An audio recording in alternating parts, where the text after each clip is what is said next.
If you'd like to get out a Bible, you can go ahead and be heading to the Gospel of John, where we just had that reading, John chapter 1.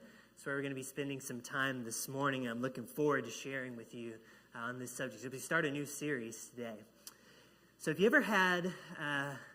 ever experienced a sunrise that was just spectacular? I would love to hear from you afterwards if you've had this experience. Where were you? What made that moment so spectacular? I remember when my family was in Hawaii, there was this hike that you could take. The recommended departure time was 4 a.m. That was a tough sell for a sophomore in high school. But the hiking path takes you up this volcano rim.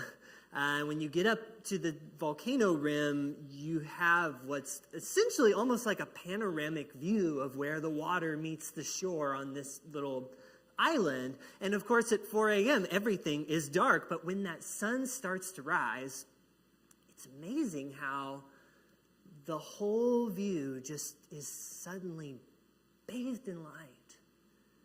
Like, in a matter of moments, as the sun comes up from sky to shore to sea, everything is suddenly glowing. That is at least what the brochure said. I overslept and didn't get to see that. But I have seen something like that in Colorado on a trip there before, where you're up in the mountains and you actually look out and you see the sun rising, and it's incredible. You know, what was once darkness in every direction, in an instant, it just melts away at the light of the sun. I wonder, is that the sort of thing that we're supposed to have in mind when we hear the first words of this book of the Bible that we're going to be turning to for a little while on Sunday mornings? This is the New Testament gospel called John, and it begins with this dawning of creation moment. In its first words, look at what it says about Jesus. In the beginning was the Word, and the Word was with God, and the Word was God. He was with God in the beginning. Through him all things were made. Without him nothing was made that has been made. In him was life, and that life was the light of all people, the light of all mankind. A little bit later in verse 9, it says, the true light that gives light to everyone was coming into the world. How do you think we're supposed to picture this light in this metaphor that John is giving us about Jesus Christ? Like, how do you think we're supposed to picture the light of the true light that is coming into the world? I wonder, should we picture that most spectacular sunrise that you've ever seen? The one that just floods everything it touches with light. Is that what we should picture? That would be a dramatic picture for a dramatic beginning of the gospel. If that is what we're supposed to picture, why is the world still so dark in so many ways? Why does the darkness persist? Because life in the world, although it has very many joys and pleasures, and we all know of these, life in the world can give you the impression that the light of Jesus, however it may shine, does not shine like that panoramic sunrise overwhelming the darkness everywhere, just like that. Life in the world gives us the real impression that light and darkness are locked into this contest, and that the hold of darkness is very strong. I heard a story recently about this guy that I'm going to show you here. His name is Wave Nunnally. I'm not sure how you get, I don't know if that's a nickname or how you get Wave to be your name. That is his name, Wave Nunnally. He's a biblical scholar. And his thing is focusing on the parables of Jesus. He actually does these really interesting videos that he shoots on site in Israel, like going to different places that shed light on the stories that Jesus would tell, which were very often rooted in that place. You know, stories about farmers, stories about shepherds in the landscape of Israel. Also leads a lot of tours for Christian groups that want to go over and see these places with their own eyes. Well, as it turns out, Wave not only was leading a tour group in Israel a few months back, they arrived in Israel, they checked into their hotel about 3 hours before the war began. Immediately, of course, they're trying to find a way back out, but it takes several days that they're stuck in this hotel. So here's this tour group. They are on the ground in the place where the Word became flesh, where the true light that gives light to everyone came into the world. But man, what a cloud of darkness they found themselves in. And that for them was only just for a few days. Like, one of the interesting things that came out of those few days was that a lot of the hotel staff at this hotel that they were in took leave and were able to go home. Only a few of them had to stay, and they had sort of this like skeleton crew of people that were trying to keep the whole place running throughout all of this that's going on right then. What was fascinating was that several of the workers that remained in that hotel were Ukrainian, of all things. They had been employed by a hotel chain in Ukraine, but when the war broke out in their country, they were moved over here to work at this hotel. And can you imagine having your whole life uprooted in your homeland by war like that, only to wash up on this place and be surrounded by all of it again? Those poor folks must have had such an overwhelming sense of how dark things can be. The truth is, we all have to deal with the challenges of living in the world as it is, which is a world that's not as it should be. We know that some people, like those folks at the hotel who worked there from Ukraine, sometimes people have to deal with more than their share of that darkness. We all have things that concern us about the way things are in the world. Many people claim to have answers for what the world needs right now.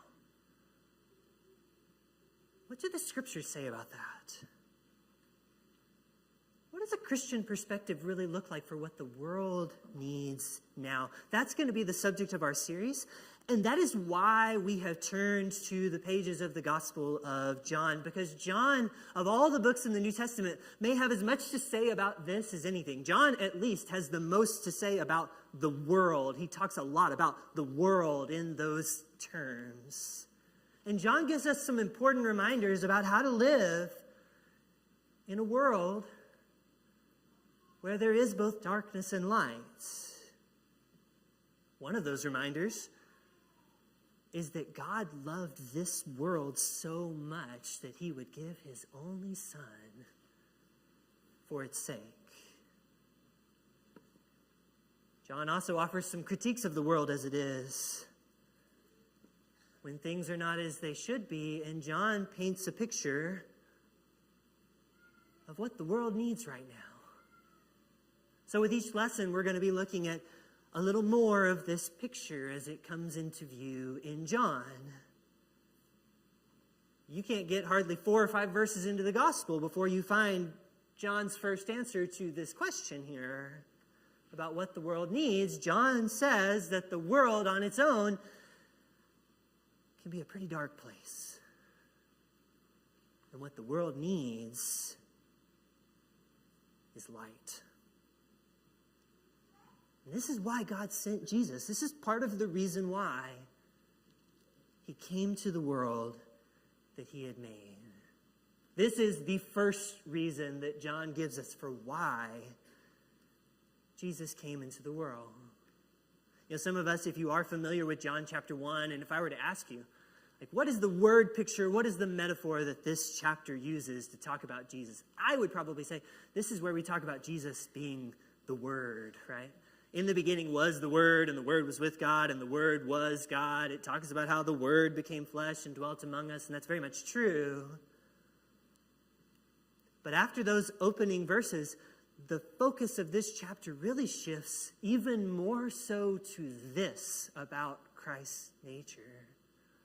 And from verse 4 to verse 9, 7 times in just those 6 verses, it talks about Jesus as light. Light which has come into this world. Light which shines in darkness.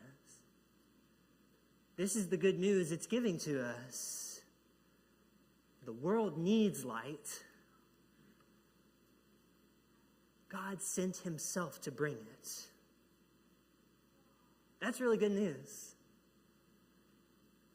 Here's the thing, though, that maybe we have a hard time reckoning with. When Jesus came into this world, it turned out not to be like the sunrise that instantly paints the whole horizon gold and bright. Not everything happened just like that. When Jesus came into this world, it was less like that sunrise and more like what? Read sometimes from the Gospels of Matthew and Luke. Take a moment and read the stories of Christ's birth, the way that he came into this world.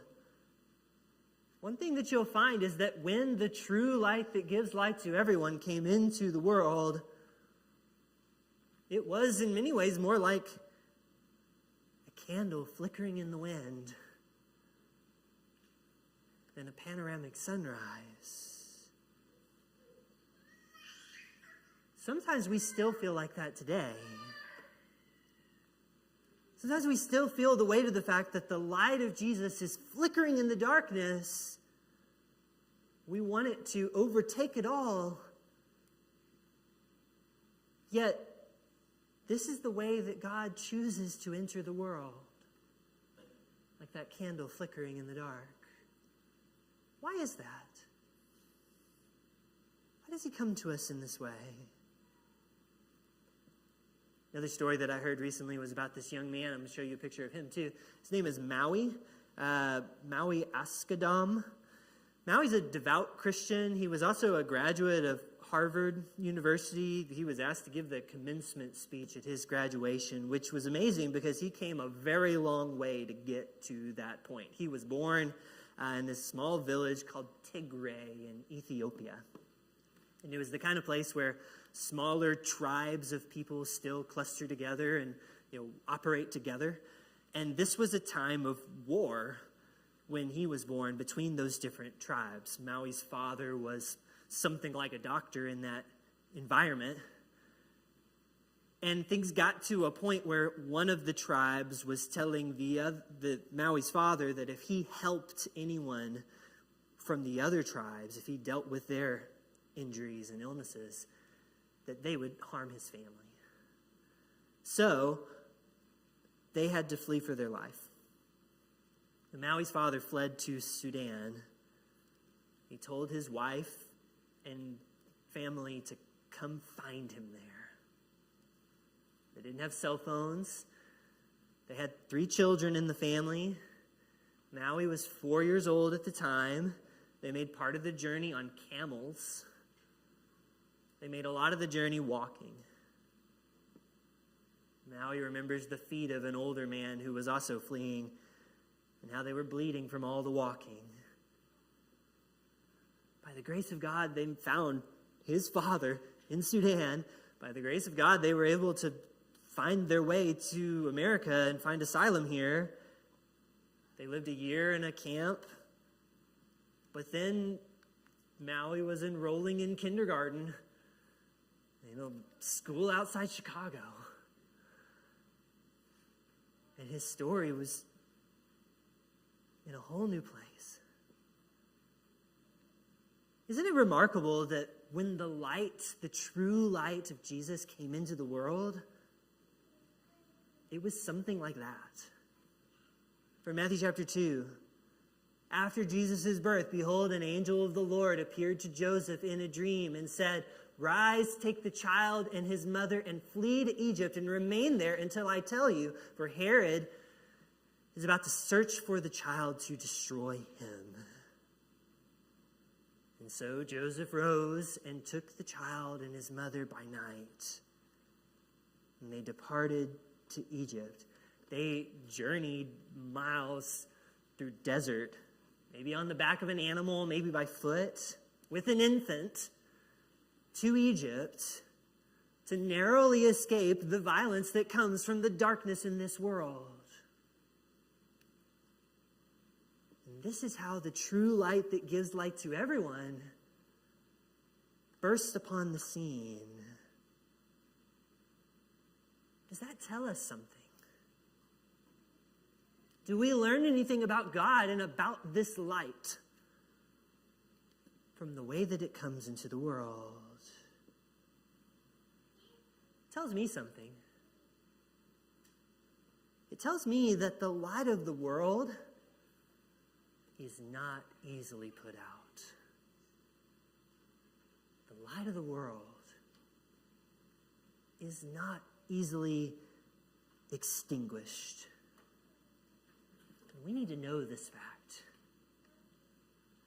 We need to truly remember this in our lives, because amidst all of the discouragement and worry that you may hear about faith and the state of things in the world, amidst all of our personal dealings with the darkness therein in this world, let us not forget that the light of the world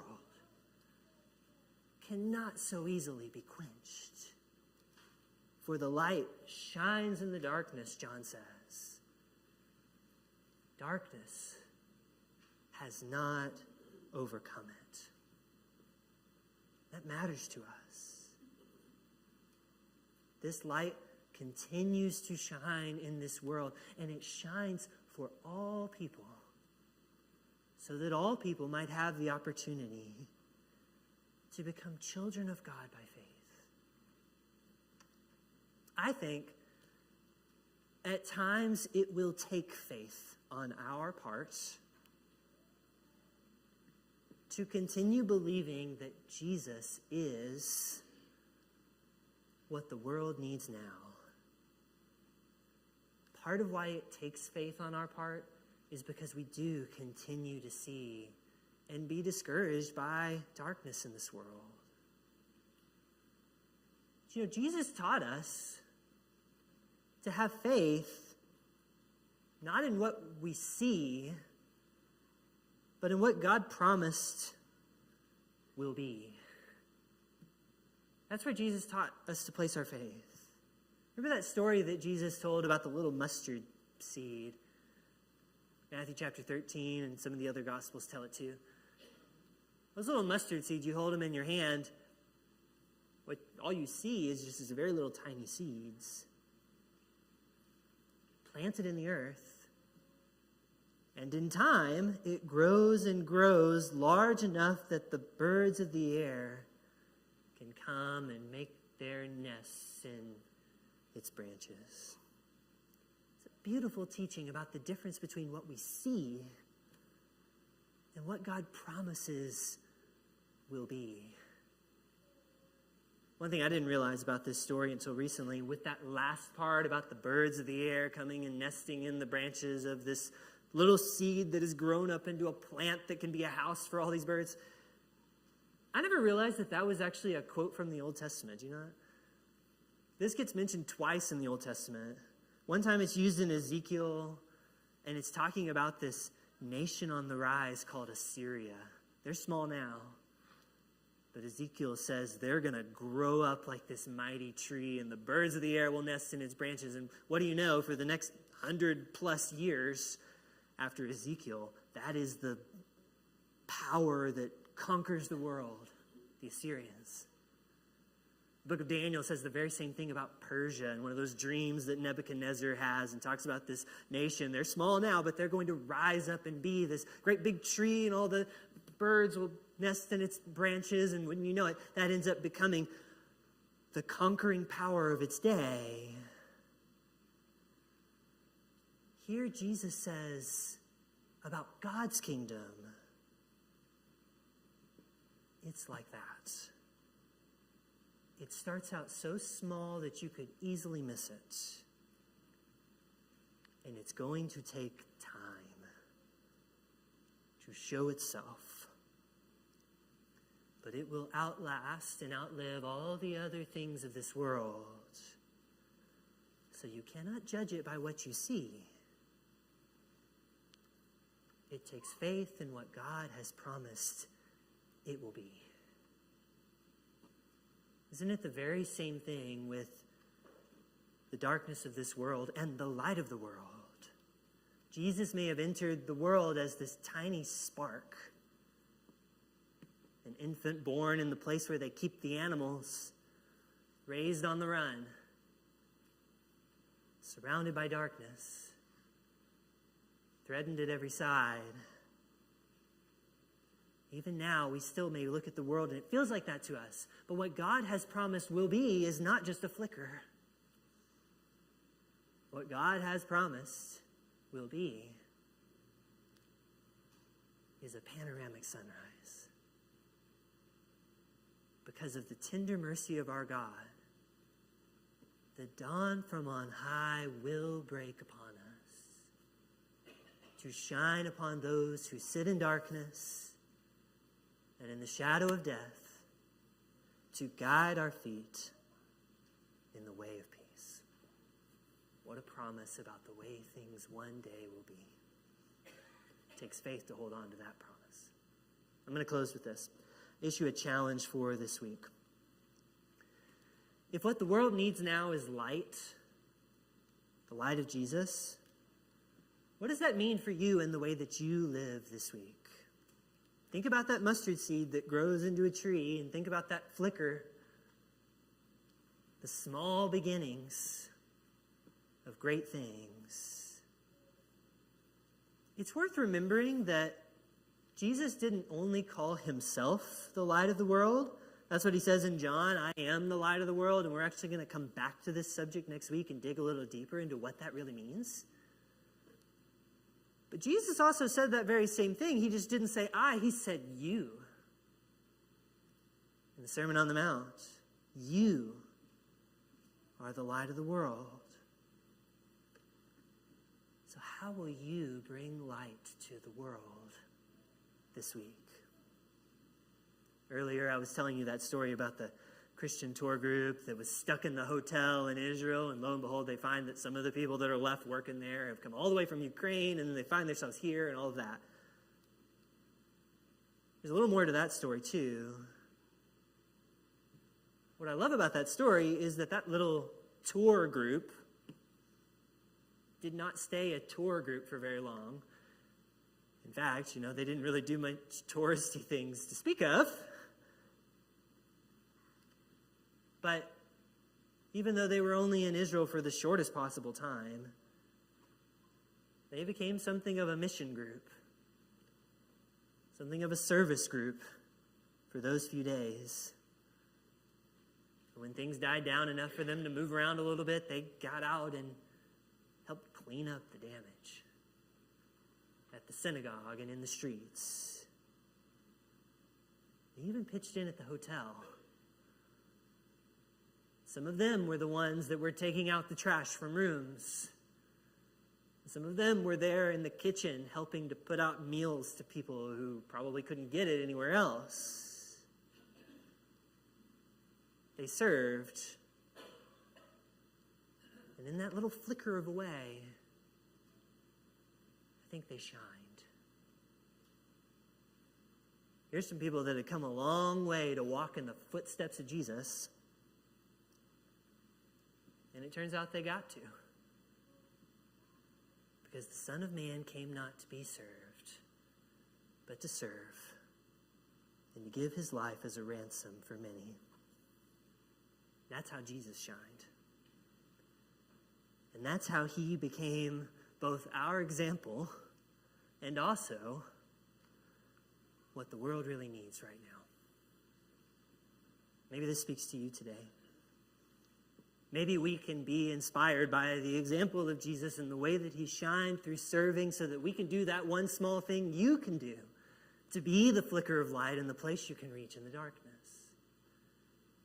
Maybe for others of us, we are inspired by the lengths to which God has gone to show his love to the world and bring light in all the dark places where we need the light of his Son. If today you need to respond to the gospel, just know what God has done to make that possible. And when we respond, know that he so loved the world that he gave his only Son for you.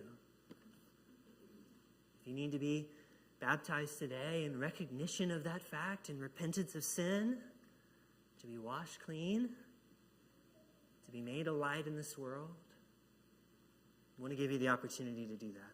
However you might be called or challenged, let's take a moment and respond while we stand and sing.